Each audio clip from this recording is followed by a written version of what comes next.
Là, on voit ici il y a encore des sculptures. Il y en a partout. Il y en a partout. Si vous avez écouté Le Hobbit ou encore Blanche-Neige et les Sept Nains, vous allez sans doute remarquer certaines ressemblances dans la maison que je suis allée visiter aujourd'hui. Et oui, il y a bel et bien un couple qui habite ici, mais aussi 4 logements qui sont aménagés pour les visiteurs. Le gîte, c'est de l'hébergement dans une maison privée. Donc, ici, on parle de dans ma maison, puis dans les bâtiments annexes à la maison. Ça, c'est ma maison privée, dans laquelle il y a un logement. Il y a 50 ans, le mari de Linda Fortin débutait à la main la construction de cette maison. Depuis, quelque chose brise, on le construit à la main. La décoration extérieure s'affaisse, on répare à la main. Donc, c'est vraiment la vision du couple alors qu'ils sont passionnés par l'artisanat depuis plusieurs années.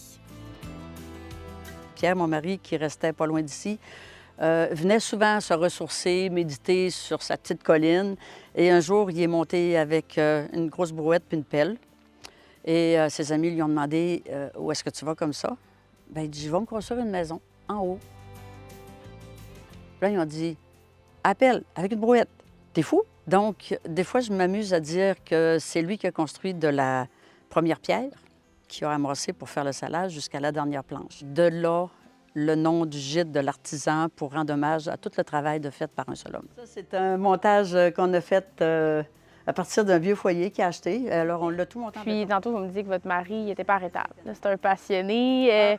De où ça vient, toutes ces idées-là? Est-ce que c'est parce que c'est un fan du Hobbit, de tous les films fantastiques? C'est un homme qui a besoin de fabriquer continuellement. Fait que quand il a eu fini de fabriquer la maison, il a continué à produire, ça le passionne, puis son imagination, bien, débordante, puis il ne s'arrête pas. Puis tout est possible. C'est ce qui est beau dans son art, c'est que tout est possible. Ça fait maintenant 20 ans que le gîte de l'artisan a ouvert ses portes au tourisme, mais aujourd'hui, c'est devenu un travail à temps plein. Les logements sont tous aménagés avec une cuisine et une salle de bain indépendantes et le couple s'assure d'être présent pour la clientèle en cas de besoin.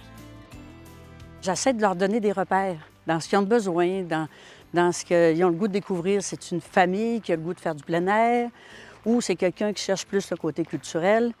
Mais ce que je trouve important, c'est de garder un contact humain. Puis, c'est quoi la clientèle que vous avez le plus? Est-ce que vous avez beaucoup de touristes? Vous avez même des gens du Saguenay-Lac-Saint-Jean, des gens d'ailleurs? Des gens du lac, des gens de la Côte-Nord, de la province en général, quelques-uns des États-Unis, mais en été, c'est plutôt européen. Étant donné qu'on travaillait avec des agences de voyage, ces gens-là réservent longtemps d'avance. Éventuellement, on est en train de fabriquer un sentier de raquettes, puis peut-être, on ne sait pas, de glissade.